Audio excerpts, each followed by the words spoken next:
A little update here. We have our newest big issue on the car. The caliper piston is corroded on the inside and is refusing to go back in. Just did the rear brakes maybe a month ago. Now, while I was driving, this happened. The car. Oh my God, this is insane. As you can see, that is not good. We went ahead and took apart everything with the brakes. We took the rotor off, we took the caliper off, this caliper bracket. This was all removed, and I went ahead and cleaned everything, re-lubricated. Everything was done up how it was supposed to, and I put it back together. And now when I went to do the one of the final steps of the brake job, which is to screw this piston back into its housing, for the purpose of it clamps the pads to the rotor, and it incrementally extends over time as the pad shrinks in order to account for the shrinkage of the pad and still hold it flush to that rotor. And so when I went to go screw that in, it had no give. So there's two possibilities of what that might be. That could be there is a blockage in your brake hose, or for some reason the hydraulics are not able to go back up the tube. But in this particular case, what I think is going on is that it is simply corroded due to the age of this. Why do I figure this? It's because, as you can see by this wetness here, I bled this a little bit, and it still didn't go down at all. And so that leads to tell me that it's not a hydraulic issue, and it's a mechanical issue inside of the caliper itself. So we're gonna go ahead and order a new caliper today on Rock Auto. But what else have we been up to since we checked in last? Let's take a peek underneath the carpets. As you can see, any and all rust holes have been patched. We just use license plates. I know you're not supposed to use aluminum, but it's what I got right now. But we bolted it in 4 places, and then we put this sound dampening material on top of the aluminum plates. Of course, we went ahead and cut out all of the rot that we had going on in there, but I think it looks a lot better and it feels a lot better. And let's go ahead and check the passenger side, which didn't need as much of a patch, admittedly, as the driver's side. Just about a hole maybe this big, but again, this one's only screwed in 3 places, but this one goes through both plates. And as you can see, very sturdy, very strong. That's not going anywhere. Well, at least keep the water out for the winter. I also got into a little fender bender and managed to do this little number to the passenger side headlight, and a little bit of scratching right here that I think will buff right out, but you know, should be an easy fix with that headlight. All right, now before we write off this caliper completely, I have one more idea I want to try.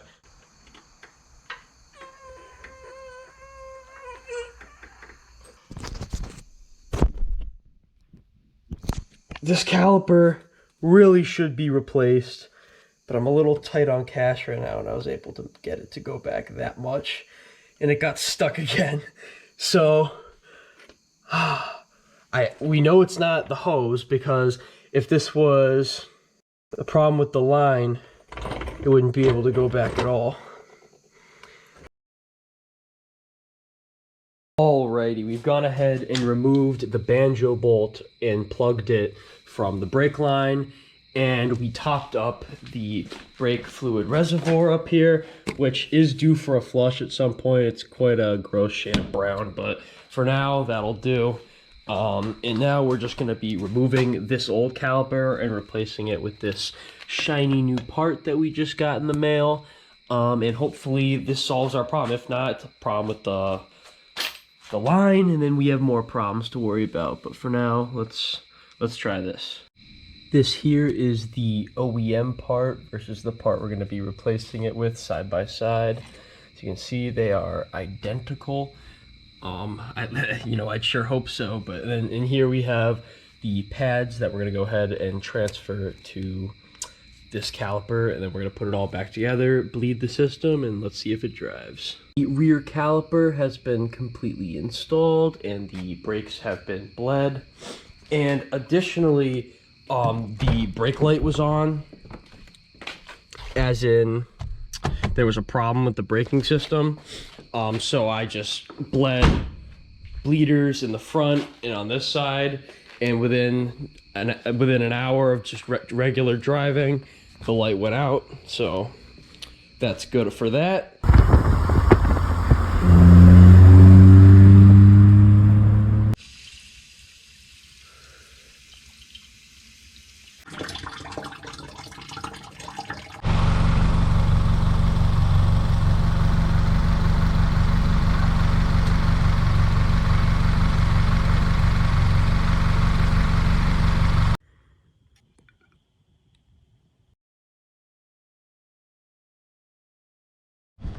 Are you ready for the most attractive car sound you'll ever hear? Oh, I'm ready.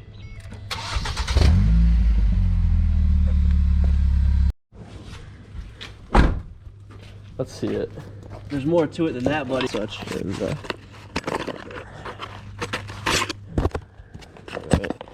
Alright, let's do it. This is the third coat of this Krylon satin black, and it still looks like shit.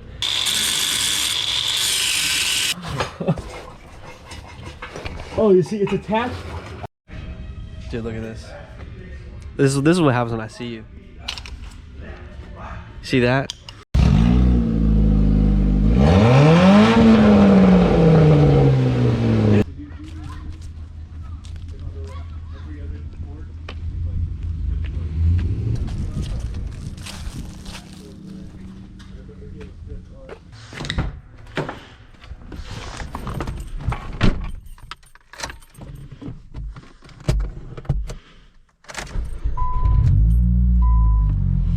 The car is operating very splendidly. As you can see, I'm driving it a little bit spiritedly right now, and she's just fine. No clunks, nothing. Even the max speeding rod coilover seemed to be holding up good under the pressure. Very impressed for sure.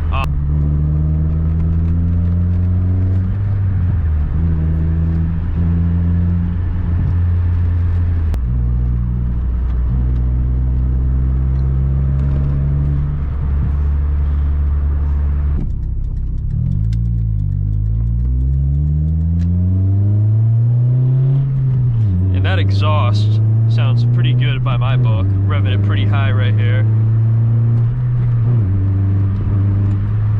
Oh yeah. We got some new headlights as well, and they are looking splendid if you ask me, and some new LED bulbs as well to go with them. They are clears, which some people think are tacky. I don't care. I like clears, and I think especially on this car, it being an all black car, I think it really brings it together. I really like the look. Also, the rattle can job we tried to do on the hood looked terrible, so I just went ahead and sanded it back down. It's too cold to get a result that doesn't look bad, in my opinion. And I'm also not very skilled with painting, so I think I'm gonna revisit this at some point. Maybe even get a replacement hood, because another issue has arisen with it, which I'll show you now. This issue is gonna go ahead and be 2 of the studs have broken right here, but that might be an easy fix. I have drilled out the stud. It seems to be I've drilled it out kind of as even as I could, because the stud made it hard to drill. And I'm gonna do a tap and die and see if I can just bolt it back and see how the alignment, or the fitment of the hood is. If it looks good, I might consider keeping this one, doing a wrap, or painting this one. But if it looks, like a little bit off and like it doesn't quite match up, I might consider just getting a new hood altogether that's pre-painted or whatever. Next is gonna also have to be our valve cover and tube seals and valve cover gasket. I'll do them all in one go.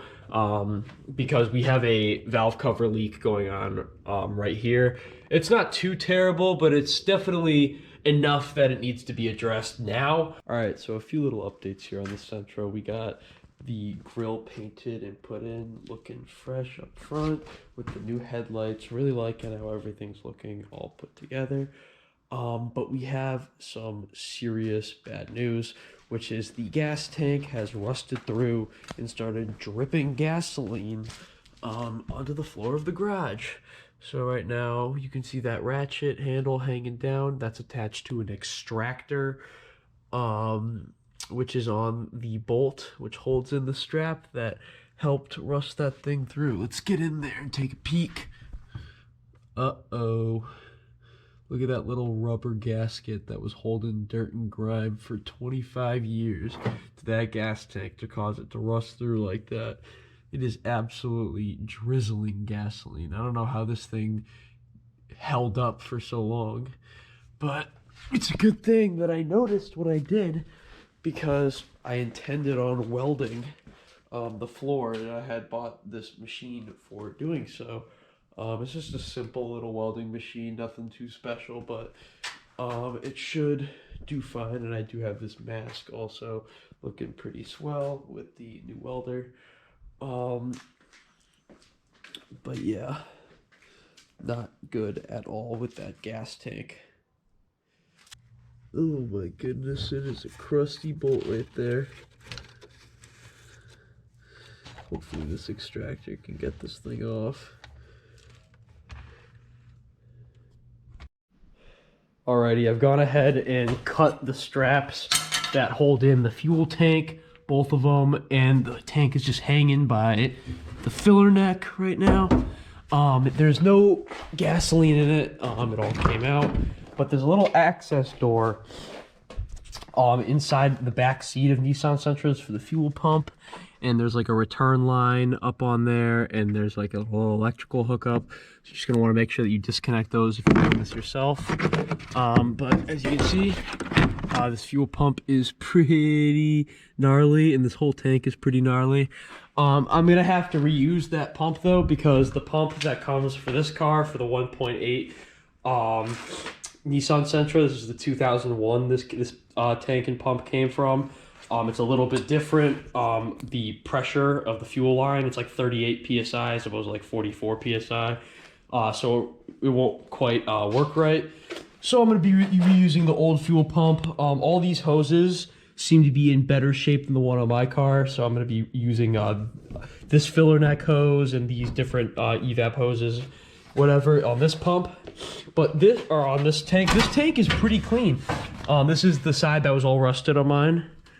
Looking pretty good. I paid only $50 for this tank, and I am happy with my purchase. It's just got this one little rust patch right here, but we're gonna go ahead and wire brush that down and throw some Flex Seal, and it should be fine.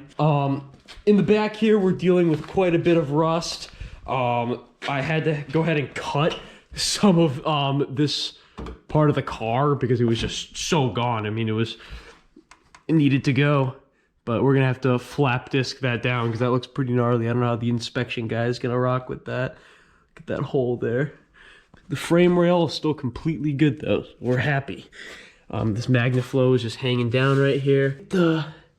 This right here, that's the filler pipe and some evap hoses. You can see that is a pretty crusty setup we got going on there on the original fuel tank. That is where the leak was coming from on our original fuel tank.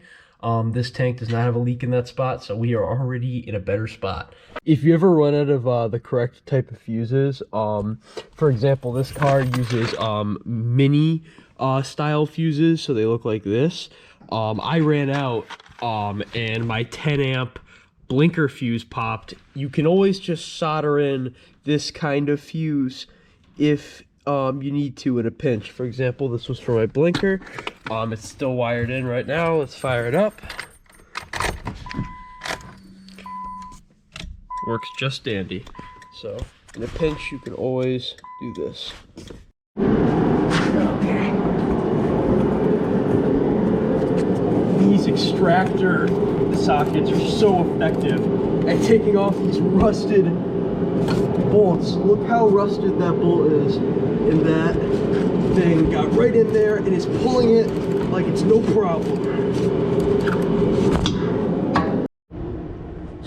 Alright, the tank is actually pretty clean, but there's a little bit of goop in it and some old gas that I'm gonna rag out.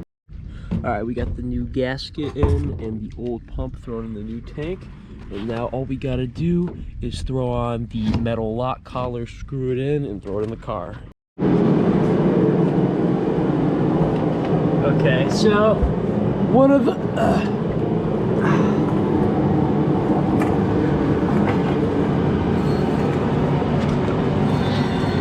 I don't think you can really see it, but I rounded one of the strap bolts, so we're gonna go ahead and cut a notch in that puppy real quick, and then we're gonna go ahead and screw it out.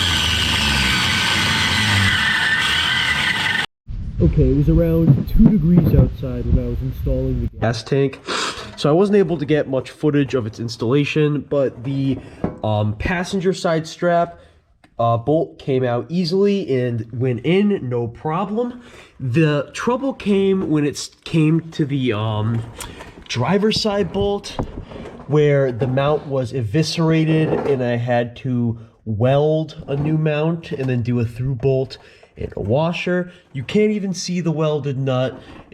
Or the welded washer. It's sitting right behind the strap, just smaller than it. But I assure you, it is a strong, thick weld. This here is the filler neck, and I've affixed a nice little worm clamp on there to keep that nice and tight, as the old one was a little rusty. Last but not least, some idiot at the parts store dropped the pigtail to my blinker socket, so I had to wire in one for a 1956 Ford that just happened to be the same exact diameter for this lamp setup from eBay. So that was lucky, but because you cannot find a pigtail for this car online, at least not easily, because I looked. So yeah. Last but not least, I threw in a fresh battery. I'm just now noticing that the power steering seems to be dripping a little bit, but that's gonna have to be saved for next episode because I am done. Goodbye.